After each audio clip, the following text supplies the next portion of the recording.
tried making this video like 10 times and it's annoying me, and it's not really like anything groundbreaking or anything, but my mom keeps calling me and interrupting, and then I'm also interrupting myself, and at this point it just is what it is. Oh look,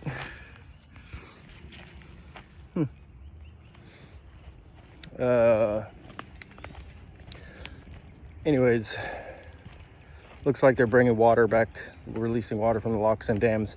But anyways, this video is about what is the infantry. And I've seen a few content creators answer this question from their followers or whatever. And it's an interesting topic because, you know, sometimes people don't really know what that stuff is. And like even in the infantry, a lot of the guys that join up, they don't quite really understand the origins very well. You know, they just think that's the job that's going to get you in the fight and get you that experience, that battlefield experience. Those are the guys that are kicking in doors and all this stuff. And like,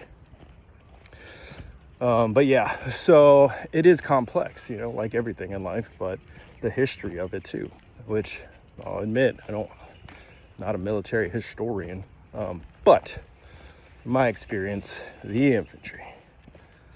So I looked it up, you know, alongside from, you know, the realizations as you're an infantryman or in an infantry unit, and you're like, oh, haha, the infantry, you know, we're crawling, we're walking, we're running, we're falling, we're getting scraped up, and a lot of us are quite young, you know, 17, I think it's the earliest you can join the military, but the average age of an infantryman is usually, you know, 18 to 25 probably, you know, the lower enlisted guys. That's where you get most of your guys. The revolving door of the army or the military. You get new recruits, and a lot of them are very young. Your infantry units tend to have a lot of younger troops, with the exception of the leadership, right, and the senior leaders. Look it up. The root word, I think Latin or infant, or comes from the early days of war, when some of the older, I guess, cavalry guys would notice that some of these troops look really young, and you know, they're holding rifles. They're ground troops, ground forces, fighting in the trenches, which is where they started calling them the infantry. A lot of them were too young to be in the cavalry or anything else. They tend to be lower educated, less training, and yeah. So, kind of the brief rundown of infantry, the word. But where were we? Let's see. Someone asked, what's the difference between infantry and special forces? And I've seen this person answer the question very, very well. But I will say that I think special forces are glorified infantrymen, and infantrymen are poorly trained special forces.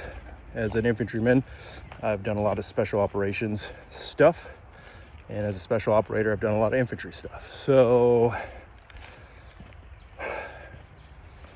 yeah, I mean, the obvious differences: education, training, time, and service opportunities. Not everyone can be in the special forces or special operations. It's limited availability, and you don't choose the team chooses you. The other question was, should I go special forces officer or just infantry officer? And like I said, I was like, what do you mean just infantry officer? To me, that's like the most important job in the military, is qualified personnel leaders in those roles, leading inexperienced troops into battle or stateside training. I've seen good leaders, bad leaders. I've seen entire units get corrupted by poor leadership. And then I guess the point is, maybe this person isn't even qualified anyway to be just an infantry officer. You know what I'm saying?